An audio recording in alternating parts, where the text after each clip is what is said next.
The Civil War in France by Karl Marx. 1891 Introduction by Frederick Engels on the 20th anniversary of the Paris Commune. Historical background and overview of the Civil War. Thanks to the economic and political development of France since 1789, for 50 years the position of Paris has been that no revolutions could break out there without assuming a proletarian character. That is to say, the proletariat, which had bought victory with its blood, would advance its own demands after victory. These demands were more or less unclear and even confused, corresponding to the state of evolution reached by the workers of Paris at the particular point, but in the last resort, they all amounted to the abolition of the class antagonism between capitalists and workers. It is true that no one knew how this was to be brought about, but the demand itself, however indefinite it still was in its formation, contained the threat to the existing order of society. The workers who put it forward were still armed. Therefore, the disarming of the workers was the first commandment for the bourgeois at the helm of the state. Hence, after every revolution won by the workers, a new struggle, ending with the defeat of the workers. This happened for the first time in 1848. The liberal bourgeoisie of the parliamentary opposition held banquets for securing reform of the franchise, which was to ensure supremacy for their party. Forced more and more, in their struggle with the government, to appeal to the people, they had to allow the radical and republican strata of the bourgeoisie and petty bourgeoisie gradually to take the lead. But behind these stood the revolutionary workers, and since 1830, these had acquired far more political independence than the bourgeoisie, and even the republicans, suspected. At the moment of the crisis between the government and the opposition, the workers opened battle in the streets. Louis-Philippe vanished, and with him the franchise reform. In its place arose the Republic, and indeed one which the victorious workers themselves designated as a social republic. No one, however, was clear as to what this social republic was to imply, not even the workers themselves. But they now had arms in their hands and were a power in the state. Therefore, as soon as the bourgeois republicans in control felt something like firm ground under their feet, their first aim was to disarm the workers. This took place by driving them into the insurrection of June 1848 by direct breach of faith, by open defiance, and the attempt to banish the unemployed to a distant province. The government had taken care to have an overwhelming superiority of force. After 5 days' heroic struggle, the workers were defeated. And then followed a bloodbath of the defenseless prisoners, the likes of which has not been seen since the days of the civil wars which ushered in the downfall of the Roman Republic. It was the first time that the bourgeoisie showed to what insane cruelties of revenge it will be goaded the moment the proletariat dares to take its stand against them as a separate class, with its own interests and demands. And yet 1848 was only child's play compared with their frenzy in 1871. Punishment followed hard at heel. If the proletariat was not yet able to rule France, the bourgeoisie could no longer do so. At least not at that period, when the greater part of it was still monarchically inclined, and it was divided into 3 dynastic parties, Legitimists, Orleanists, and Bonapartists, and the 4th Republican Party. Its internal dissensions allowed the adventurer Louis Bonaparte to take possession of all the commanding points, army, police, administrative machinery, and, on December 2, 1851, to explode the last stronghold of the bourgeoisie, the National Assembly.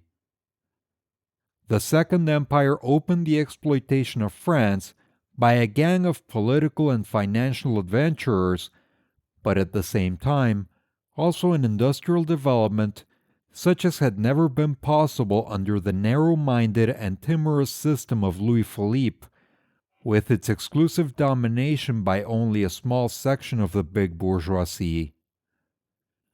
Louis Bonaparte took the political power from the capitalists under the pretext of protecting them, the bourgeoisie, from the workers, and on the other hand the workers from them. But in return, his rule encouraged speculation and industrial activity. In a word, the rise and enrichment of the whole bourgeoisie to an extent hitherto unknown. To an even greater extent, it is true, corruption and mass robbery developed, clustering around the imperial court and drawing their heavy percentages from this enrichment. But the Second Empire was the appeal to the French chauvinism, the demand for the restoration of the frontiers of the First Empire, which had been lost in 1814, or at least those of the First Republic. A French empire within the frontiers of the old monarchy, and in fact, within the even more amputated frontiers of 1815, such a thing was impossible for any long duration of time. Hence the necessity for brief wars and extension of frontiers. But no extension of frontiers was so dazzling to the imagination of the French chauvinists as the extension to the German left bank of the Rhine. 1 square mile on the Rhine was more to them than 10 in the Alps or anywhere else. Given the Second Empire, the demand for the restoration to France of the left bank of the Rhine, either all at once or piecemeal, was merely a question of time. The time came with the Austro-Prussian War of 1866. Cheated of the anticipated territorial compensation by Bismarck, and his own over-cunning, hesitating policy, there was now nothing left for Napoleon but war, which broke out in 1870 and drove him first to Sedan and then to Wilhelmshöhe. The inevitable result was the Paris Revolution of September 4, 1870. The empire collapsed like a house of cards, and the Republic was again proclaimed. But the enemy was standing at the gates. The armies of the empire were either hopelessly beleaguered in Metz or held captive in Germany. In this emergency, the people allowed the Paris deputies to the former legislative body to constitute themselves into a government of national defense. This was the more readily conceded since, for the purpose of defense, all Parisians capable of bearing arms had enrolled in the National Guard and were armed, so that now the workers constituted a great majority. But almost at once, the antagonism between the almost completely bourgeois government and the armed proletariat broke into open conflict. On October 31st, workers' battalions stormed the town hall and captured some members of the government. Treachery, the government's direct breach of its undertakings, and the interventions of some petty bourgeois battalions set them free again, and in order not to occasion the outbreak of civil war inside a city which was already beleaguered by a foreign power, the former government was left in office. At last, on January 28, 1871, Paris, almost starving, capitulated, but with honors unprecedented in the history of war.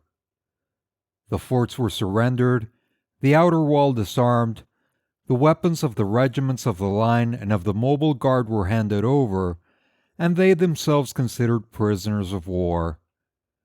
But the National Guard kept its weapons and guns, and only entered into an armistice with the victors, who themselves did not dare enter Paris in triumph. They only dared to occupy a tiny corner of Paris, which, into the bargain, consisted partly of public parks, and even this they only occupied for a few days. And during this time they, who had maintained the encirclement of Paris for 131 days, were themselves encircled by the armed workers of Paris, who kept a sharp watch that no Prussian should overstep the narrow bounds of the corner ceded to the foreign conquerors. Such was the respect which the Paris workers inspired in the army, before which all the armies of the empire had laid down their arms, and the Prussian Junkers, who had come to take revenge at the very center of the revolution, were compelled to stand by respectfully and salute just precisely this armed revolution. During the war, the Paris workers had confined themselves to demanding the vigorous persecution of the fight. But now, when peace had come after the capitulation of Paris, now Thiers, the new head of government, was compelled to realize that the supremacy of the property classes, large landowners and capitalists, was in constant danger so long as the workers of Paris had arms in their hands. His first action was to attempt to disarm them. On March 18th, he sent troops of the line with orders to rob the National Guard of the artillery belonging to it, which had been constructed during the siege of Paris and had been paid for by public subscription. The attempt failed. Paris mobilized as one man in defense of the guns, and war between Paris and the French government sitting at Versailles was declared. On March 26, the Paris Commune was elected, and on March 28 it was proclaimed. The Central Committee of the National Guard, which up to then had carried on the government, handed its resignation to the National Guard after it had first decreed the abolition of the scandalous Paris, quote, morality police. On March the 30th, the Commune abolished conscription in the standing army and declared that the National Guard, in which all citizens capable of bearing arms were to be enrolled, was to be the sole armed force. It remitted all payments of rent for dwelling houses from October 1870 until April, the amounts already paid to be reckoned to a future rental period, and stopped all sales of articles pledged in the municipal pawnshops. On the same day, the foreigners elected to the Commune were confirmed in office because, quote, the flag of the Commune is the flag of the World Republic. On April 1st, it was decided that the highest salary received by any employee of the Commune, and therefore also by its members themselves, might not exceed 6,000 francs. On the following day, the Commune decreed the separation of the Church from the State, and the abolition of all state payments for religious purposes, as well as the transformation of all church property into national property, as a result of which, on April the 8th, a decree excluding from the schools all religious symbols, pictures, dogmas, prayers, in a word, quote, all that belongs to the sphere of the individual's conscience, was ordered to be excluded from the schools, and this decree was gradually applied. On the 5th, in reply to the shooting, day after day, of the Commune's fighters captured by Versailles troops, a decree was issued for imprisonment of hostages, but it was never carried into effect. On the 6th, the guillotine was brought out by the 137th Battalion of the National Guard and publicly burnt, amid great popular rejoicing. On the 12th, the Commune decided that the Victory Column on the Place Vendôme, which had been cast from guns captured by Napoleon after the War of 1809, should be demolished as a symbol of chauvinism and incitement to national hatred. This decree was carried out on May 16th. On April 16th, the Commune ordered a statistical tabulation of factories which had been closed down by the manufacturers, and the working out of plans for the carrying on of these factories by workers formerly employed in them, who were to be organized in cooperative societies, and also plans for the organization of these cooperatives in one great union. On the 20th, the Commune abolished night work for bakers, and also the workers' registration cards, which since the Second Empire had been run as a monopoly by police nominees, exploiters of the first rank. The issuing of these registration cards was transferred to the mayors of the 20 arrondissements of Paris. On April 30th, the Commune ordered the closing of the pawn shops on the grounds that they were a private exploitation of labor and were in contradiction with the right of the workers to the instruments of labor and to credit. On May 5th, it ordered the demolition of the Chapel of Atonement, which had been built in expiation of the execution of Louis XVI. Thus, from March 18th onwards, the class character of the Paris movement, which had previously been pushed into the background by the fight against the foreign invaders, emerged sharply and clearly. As almost without exception, workers, or recognized representatives of the workers, sat in the Commune, its decision bore a decidedly proletarian character. Either they decreed reforms which the Republican bourgeoisie had failed to pass solely out of cowardice, but which provided a necessary basis for the free activity of the working class, such as the realization of the principle that in relation to the state, religion is a purely private matter, or they promulgated decrees which were in the direct interests of the working class and to some extent cut deeply into the old order of society.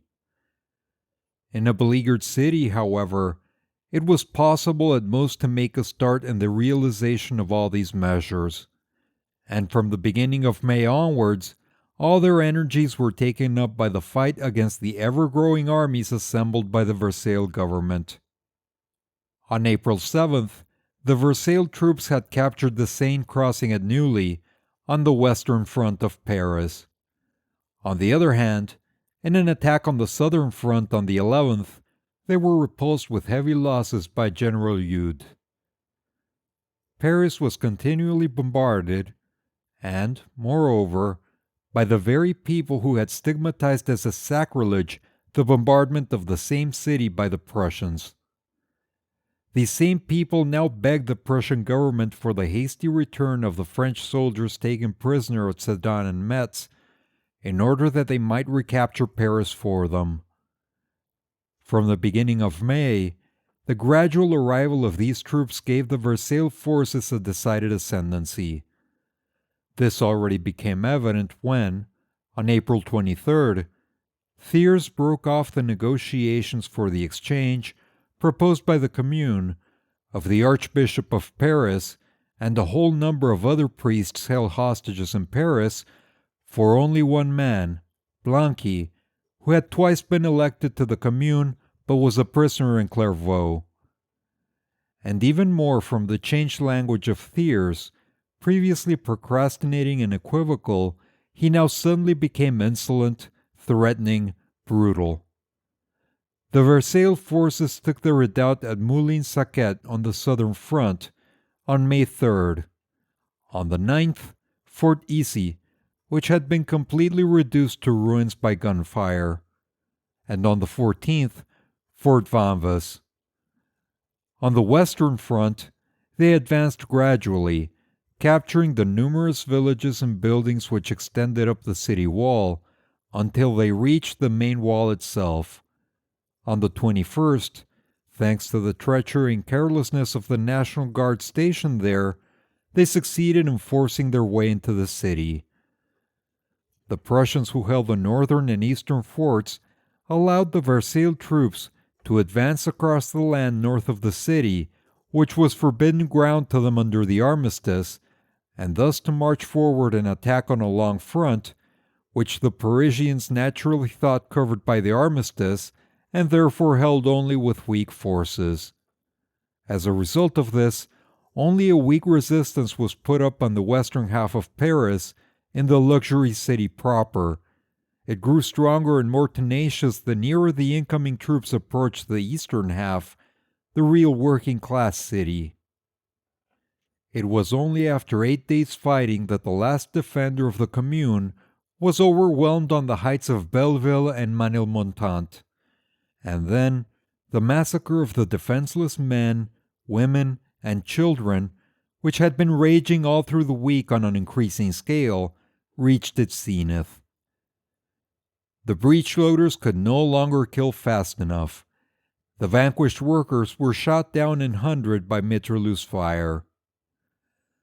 The wall of the Federals at the Père Lachaise cemetery, where the final mass murder was consummated, is still standing today, a mute but eloquent testimony to the savagery of which the ruling class is capable as soon as the working class dares to come out for its rights. Then came the mass arrests. When the slaughter of them all proved to be impossible, the shooting of victims arbitrarily selected from the prisoners' ranks, and the removal of the rest to great camps where they awaited trial by courts-martial. The Prussian troops surrounding the northern half of Paris had orders not to allow any fugitives to pass, but the officers often shut their eyes when the soldiers paid more obedience to the dictates of humanity than to those of the general staff. Particularly, honor is due to the Saxon Army Corps, which behaved very humanely and let through many workers who were obviously fighters for the Commune.